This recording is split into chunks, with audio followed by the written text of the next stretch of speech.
Pemirsa, kami perbarui informasi seputar pandemi corona di Indonesia. Hingga hari ini jumlah pasien yang dinyatakan positif corona sebanyak 5.136 pasien dan yang telah berhasil disembuhkan sebanyak 446 pasien.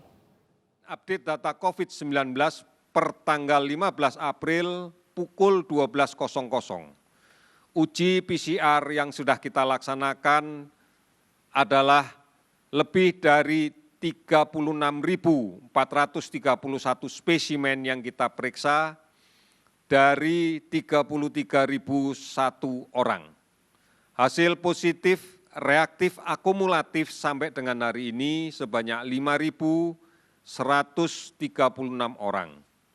Negatif 27.865 orang. Data yang kami himpun berjenjang sejak dari Dinas Kesehatan Kabupaten Kota ke Dinas Kesehatan Provinsi dan kemudian diakumulasi secara nasional kasus ODP sebanyak 165.549 orang. Kasus PDP sebanyak 11.165 orang, di mana yang terkonfirmasi positif COVID-19 sebanyak 5.136 orang.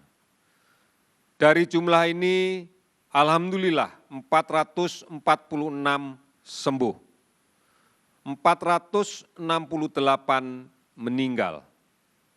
Provinsi yang terdampak 34 provinsi dengan 196 kabupaten kota. Kita bersyukur bahwa pasien yang sembuh semakin meningkat. Pada 5 provinsi terbanyak kasus sembuh ini diantaranya adalah DKI Jakarta, 164 orang sembuh, Jawa Timur 81 orang sembuh, Sulawesi Selatan 42 orang sembuh, Jawa Barat 23 orang sembuh, Bali 23 orang sembuh. Sementara di 29 provinsi yang lainnya juga didapatkan kasus yang sudah sembuh. Sehingga totalnya adalah 446 pasien. Secara keseluruhan kasus positif yang kita dapatkan pada hari ini adalah 297 pasien, sehingga total konfirmasi positif akumulatif menjadi 5.136 orang. Pasien sembuh 20 orang, total akumulasi 446 orang. Pasien meninggal 10 orang, total kasus 469 orang. 5 wilayah di Jawa Barat telah memperlakukan pembatasan sosial berskala besar. Selain pembatasan angkutan umum, operasional industri akan dibatasi.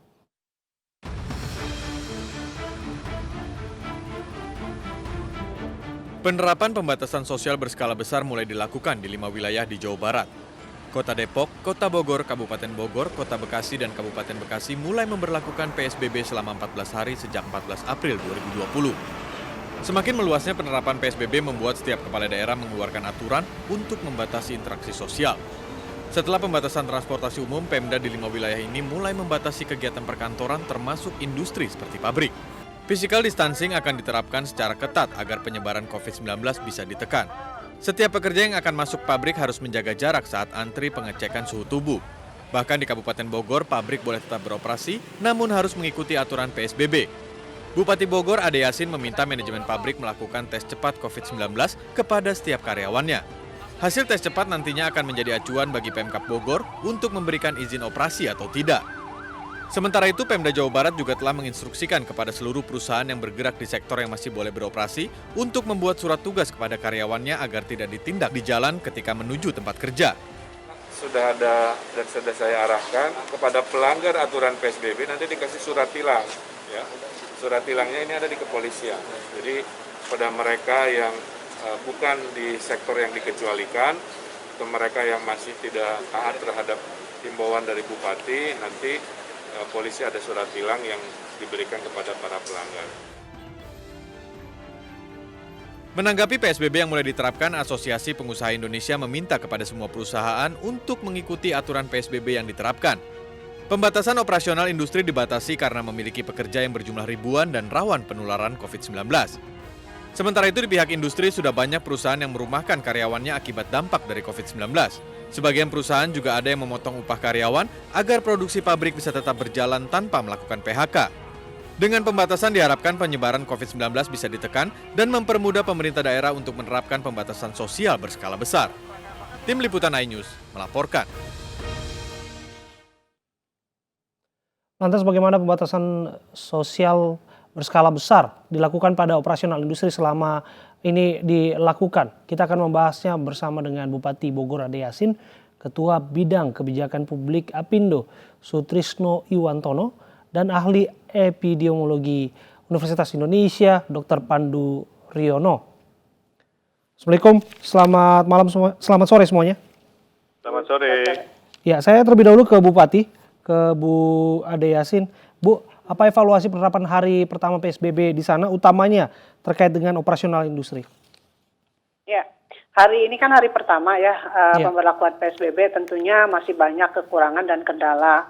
Yang pertama adalah belum masifnya sosialisasi terkait dengan PSBB ini, sehingga masih banyak masyarakat yang tidak tahu.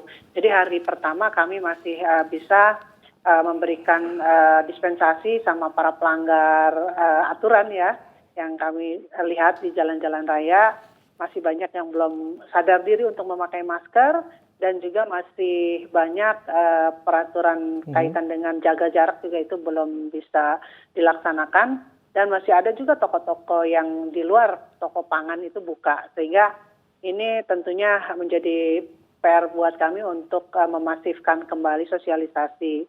Tetapi persiapan secara keseluruhan di lapangan ini kami sudah laksanakan. Kami ada 55 titik checkpoint di seluruh Kabupaten Bogor, dan 55 titik ini tentunya akan kita maksimalkan. Tetapi dari 55 titik ini ada yang memang ada pengetatan khusus, yaitu di 12 kecamatan atau di zona merah. Di zona merah ini kami backup dengan piket. Dia piket 24 jam dari para anggota untuk memaksimalkan hasil yang ingin dicapai. Oke, belum dijawab Bu soal penyesuaian operasional pabrik dengan penerapan PSBB di sana? Iya, ini operasional pabrik kami hanya membatasi yang memang ada di dalam aturan di Kementerian Kesehatan. Ada 8 yang termasuk pangan dan kesehatan dan lain-lain yang merupakan industri strategis kaitan dengan COVID-19 ini. Tapi pabrik-pabrik yang tidak berkaitan ini sudah tidak boleh beroperasi.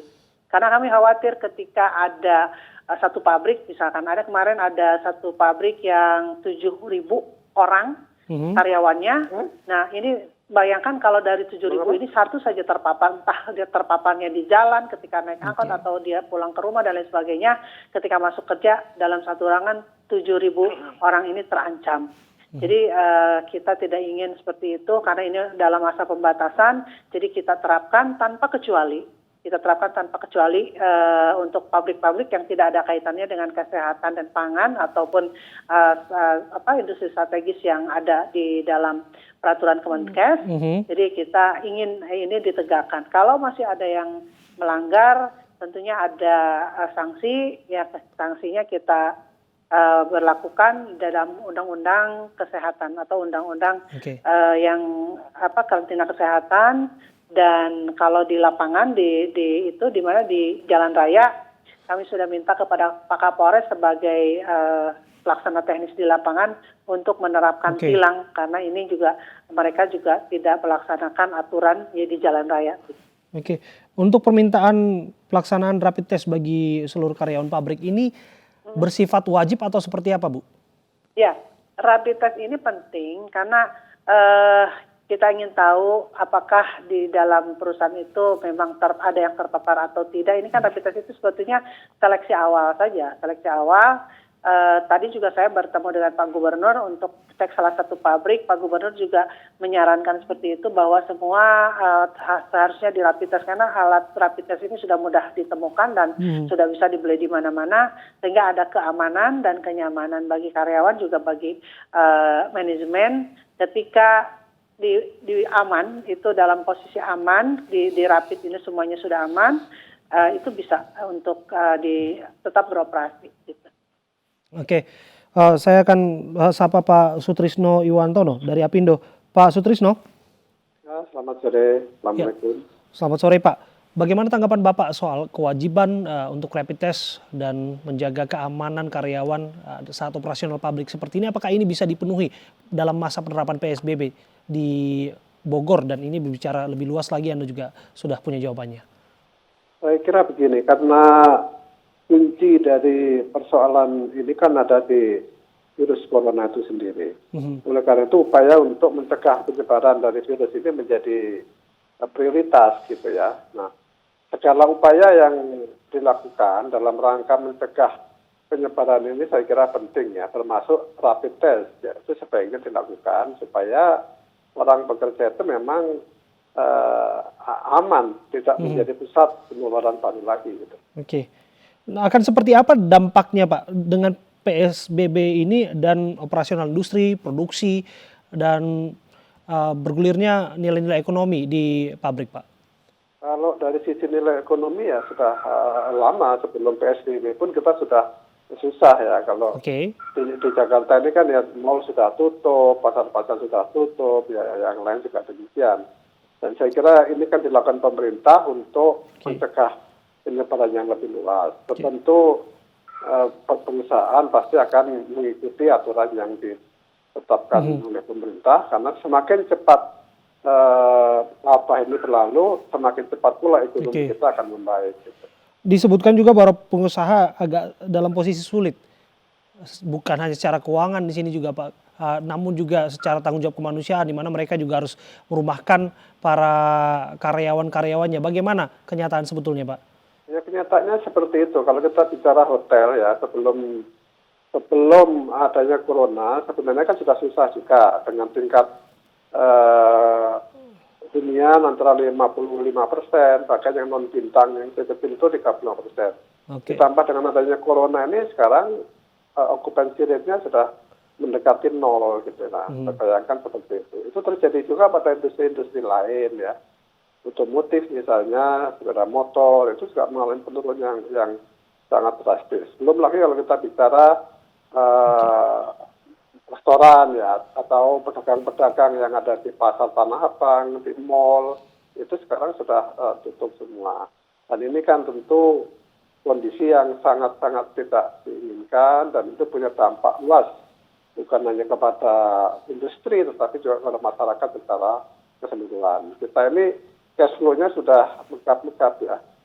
Tinggal sampai bulan Juni lah kita bisa bertahan. Setelah itu tanpa pendapatan semacam ini ya bagaimana? Karena ini mumpung ada Ibu Wali Kota ya, jadi salah satu cara untuk bisa bertahan ini adalah bagaimana pengeluaran dari pengusaha itu bisa ditekan ya. Karena pendapatan sudah nggak ada. Oleh karena itu pemerintah pusat sudah melonggarkan berbagai macam pajak ya. Nah, sekarang kita juga mohon agar pemerintah daerah seperti pajak hotel dan restoran itu dibebaskan dulu. Dan pajak PBB yang kenaikannya tinggi. Kemudian juga pajak air tanah, pajak iklan, dan sebagainya. Mohon ini aspirasi dari teman-teman semuanya. Oke, nanti kita akan perdalam itu Pak. Saya terlebih dahulu ke Dr. Pandu. Dr. Pandu, seberapa penting sesungguhnya pembatasan operasional industri kaitannya untuk memutus mata rantai penyebaran virus corona? Iya, ini pengorbanan yang luar biasa dari semua pihak, karena kita ingin cepat menyelesaikan masalah ini. Jadi pembatasan sosial berskala besar ini salah satu tujuannya adalah menghindari kerumunan massa untuk sementara, ya baik yang bekerja di sektor industri maupun kegiatan-kegiatan lain, untuk mengurangi kerumunan tadi. Jadi karena itulah salah satu caranya adalah dengan menutup kerja beberapa industri yang memang yang tidak esensial. Gunanya apa? Gunanya juga melindungi masyarakat pekerja industri dan pekerja pabrik supaya tidak menjadi sumber penularan bagi pekerja yang lain dan masyarakat yang lain. Dengan demikian diharapkan kalau ini dipatuhi dengan cepat, dengan seksama, itu akan menghentikan penularan yang cukup besar sehingga kita bisa cepat kembali untuk berproduksi dan dilakukan secara bertahap untuk industri mulai jalan dan nanti kita akan cepat melakukan kegiatan-kegiatan seperti sedia kala. Oke, Dokter Pandu, barangkali juga Anda sudah bisa punya gambaran ya bagaimana orang bekerja dalam satu pabrik. Ini dikaitkan dengan kajian yang mengatakan bahwa orang-orang tersebut bisa saja dalam risiko tinggi karena suhu yang di sana bisa saja rendah dan sebagainya. Benarkah demikian bahwa kenyataannya? Enggak, sebenarnya lebih diarahkan pada orang-orang yang berkerumun atau banyak orang dalam suatu tempat. Karena itulah kita menghindari untuk sementara, karena di antara pekerja pabrik atau sektor yang bekerja di sektor industri ini ada yang mungkin membawa virus. Dan inilah yang menyebabkan kalau satu saja pekerja pabrik di suatu ruangan membawa virus, itu akan mudah sekali menyebarkan pada yang lain. Seberapa tinggi risiko penularannya, Pak? Cukup tinggi kalau memang kerumunannya besar sekali, karena kan mereka sering berkumpul, makan berkumpul, ya, dan dalam kegiatan juga yang perlu adalah juga tinggal di asrama dan mereka dalam perjalanan dari tempat asrama ke pekerja juga mungkin juga ketemu dengan orang lain yang mungkin membawa virus. Oke, saya kembali ke Bu Bupati. Bu Bupati, apa upaya Anda untuk memastikan bahwa orang yang berkumpul dan tetap melakukan tanggung jawab mereka sebagai karyawan, sebagai buruh pabrik misalnya, tetap dalam kondisi aman tentu saja? Ya. Bu Bupati. Ya. Ininya kurang ini, Pak. Iya, bisa mendengarkan suara saya, Bu? Ya. Iya. Oke. Bagaimana upaya yang Anda lakukan untuk memastikan bahwa orang-orang yang tetap bekerja dalam segmen ekonomi yang sudah diatur itu tetap dalam kondisi aman, Bu? Ya, protokol kesehatan kan tetap dijalankan. Jadi kita dari sebelum PSBB pun protokol kesehatan di kantor-kantor sudah dilaksanakan dan sekarang masa PSBB ini harus lebih diperketat. Salah satu cara untuk memperketat itu yaitu dengan rapid test gitu. Karena ini kan dalam pembatasan kita harus betul-betul melaksanakan semua ketentuan dan aturan yang sudah diturunkan kepada para pelaku industri. Jadi kalaupun masih ada yang membandel, ya ini pemerintah daerah kan juga punya batasan, misalkan harus setiap hari memperingati dan lain sebagainya, ya tentunya. Artinya ada sanksi yang tegas disiapkan, Bu? Iya, harus ada sanksi yang tegas dari kita, dari pemerintah Kabupaten Bogor. Di samping juga sanksi terkait dengan aturan Undang-Undang Kementerian Kesehatan, kita juga barangkali bisa lebih mencari jadi apa sih penyebab mereka itu menjadi bandel misalkan begitu. Nah ini kan jadi kesulitan tersendiri sebetulnya buat para pelaku industri sendiri gitu. Jadi hanya tidak mau berkorban selama 14 hari, sementara mereka sudah berpuluh-puluh tahun di sini begitu. Kenapa mereka tidak mau berkorban untuk masyarakat, untuk kesehatan masyarakat? Padahal kepentingan dia itu di sini itu kan dalam mencari keuntungan, sementara karyawannya tidak dilindungi begitu. Nah ini tentunya menjadi pertimbangan bagi kami apakah mereka masih diperbolehkan untuk berusaha di sini atau tidak begitu. Terima kasih atas informasi Anda, Bu Ade Yasin, Bupati Bogor, dan ada juga sebelumnya Pak Sutrisno Iwantoro dari Apindo dan juga Dr. Pandu Riono dari Ahli Epidemiologi UI.